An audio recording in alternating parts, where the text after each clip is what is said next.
Hey y'all, welcome to In Everything Podcast. I'm your host, Nakaya. Welcome in. Alright, so on today's episode, we are going to be talking about rebuilding the wall. This is going to be called the rebuild, okay? So, um, when I went to God about this episode, a few of the notes that he gave me is talking about Nehemiah, and I was in Nehemiah for about a month and some change.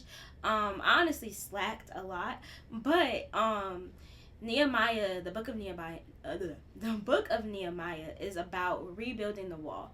The wall that Nehemiah was rebuilding was a wall that was broken, and the wall represented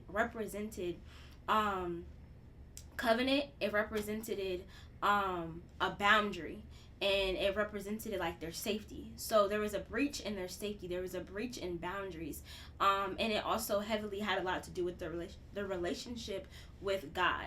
But in the book of Nehemiah, it shows that as you're rebuilding the wall, there's so many different aspects, and there's many different things that come into rebuilding the wall, right? Now obviously on this episode and today we're not necessarily talking about a physical wall, but it's the wall and the bridge, or I would say the wall of you and God's relationship. But it also sometimes can be something physical in your life, right? That wall can be something physical, whether it's rebuilding a certain relationship or rebuilding yourself, like whatever that may be, right? But yeah, so our actual scripture that we're going to use is not coming out of Nehemiah, but it is going to come out of Joshua 7. And this verse, or this, I would say, the word consecration has been coming up so much, and it's been something that I feel like God's just screaming at his kids at this point. My pastor preached about it yesterday. It was really good, and just basically talking about getting rid of idols and consecrating yourself, being clean, purifying yourself. I did an episode last week called Purity. If you have not watched that, go ahead and check it out.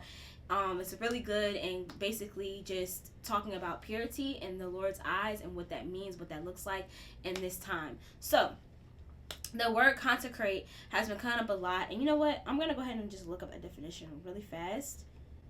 So consecrate means focus one's attention or mental effort on a particular object or activity. Definition: a substance made by removing water or other diluting agent, a consecrated form of something, especially food. Okay, so it said a substance made by removing water or other diluting agent. What is diluting your relationship with God? What is keeping you away from God fully? What's keeping you away from making God the center of your life and the head of your life? What's making it like not very much potent, right?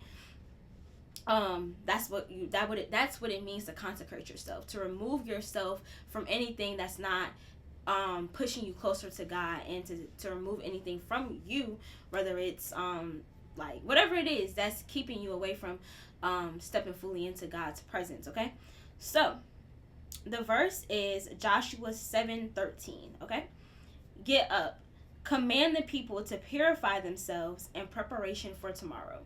For this is what the Lord, the God of Israel, says. Hidden among you, O Israel, are things set apart for the Lord. You will never defeat your enemies until you remove these things from among you. You will never defeat your enemies until you remove these things from among you. Okay? So, today's word is going to be coming from that verse, Joshua 7:13, and the Lord is saying to consecrate yourselves. He has great things. He has good things that he wants to give us. He has good things that he wants to do in us and through us, but we must be pure vessels, and I like I said, I talked about that in the last episode. But yeah, so a revelation that I had, right, is in the verse. It says, consecrate yourselves for tomorrow. I'm going to do great things, right? Yes, it says, get up, command the people to purify themselves in preparation for tomorrow. So, I had this revelation that tomorrow is the rest of our lives, miracles, signs, and wonders. We have to get rid of the idols. So when God told me that, I'm like, wow. Because sometimes when I read the Bible, I can read it literally. Like, like I'll have my moments where I'm like, tomorrow, okay. So if God showed me this verse, that means that something's gonna happen tomorrow. And let me fast today, so tomorrow I can get what I need. But as I've done that about a couple of times, I've realized that no, tomorrow is the rest of our lives. Consecrate yourself now. For the rest of your life, I'm going to do good things among you. For the rest of your life, I'm going to give you kindness. For the rest of your life, I'm going to give you joy. For the rest of your life, I'm going to make sure that you have everything that you need. But I need you to consecrate yourselves today. I need you to consecrate yourselves for the next 2 months. I need you to consecrate yourself for the next year. I need you to get into position for what I have to come to you, right? So that you're prepared. It says in preparation. Everything with God, this journey I've been on, and y'all, it's been a lot going on. I can't wait till I can fully reveal everything, but the one thing I've learned is that God is a God of order and of preparation. God will never give us something that he knows that we're not ready for, and something that he has not already prepared us for, right? Because the word lets us know that we have everything that we need. But the only way that you can have everything that you need is even when it comes to wisdom and knowledge, is if you've already been through those situations that gave you what you needed, right? So because God is not a genie. He doesn't just drop down wisdom. He doesn't just drop down patience. He doesn't just drop down kindness. He doesn't just drop down joy. He doesn't just drop down money, but he'll give you an idea. He'll give you a situation that's going to test your patience. He'll give you a situation that you're going to have to love first. He'll give you a situation where joy is going to have to be your answer, even though the circumstance might not the circumstance might not be easy to have joy in, but he'll push you to have that joy, and that's how you'll get that fruit of the Spirit. So with everything everything with God is preparation. So right now the Lord is preparing you. It's not that you're necessarily in a season of it might happen tomorrow. It very much could, but you're in a season of preparation for the rest of your life. You're in a season for preparation for the miracles, signs, and wonders that God wants to give. But as my pastor was preaching yesterday, the message was renew the altar. And he basically was saying that in order to renew the altar to God, you have to get rid of idols. You must put down idols. You must be willing to get rid of everything that is stopping you from getting into God's presence fully. So as I was reading Nehemiah, and I'm going to do a whole other episode on Nehemiah, because really, really good person to study in the Bible, especially with the season that a lot of us are in now. But yeah, with Nehemiah, he was rebuilding a wall in a city where people weren't in relationship with God. It was him and the people that he brought. I believe it was like one other person. I can't think of the person's name, like his partner, that were the head, or like the leaders of rebuilding the wall. Like his men that he brought. But as far as the city that he was in, was not a city where they were praising the Lord. No, it was a broken city. That wall represented their reverence for God. It represented so much, right? So that was a broken city that he was rebuilding in.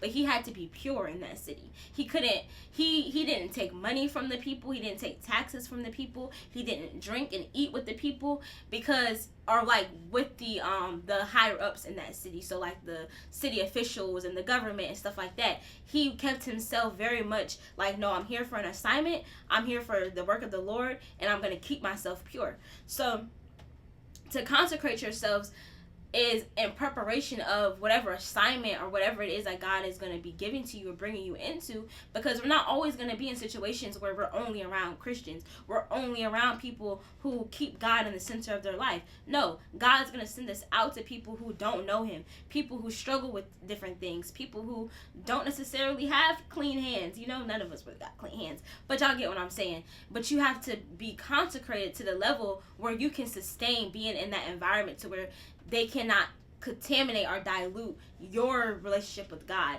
And God could trust you to stand 10 toes down in that consecration and in that purity that he's placed on the inside of you. And you won't bend. You won't, I can't think of the word, conform. You won't conform to the world, that worldly aspect, right? So yeah, I'm definitely going to do an episode on Nehemiah, because I feel like he's a good person to study in the Bible. But yeah, in this season, consecrate yourself.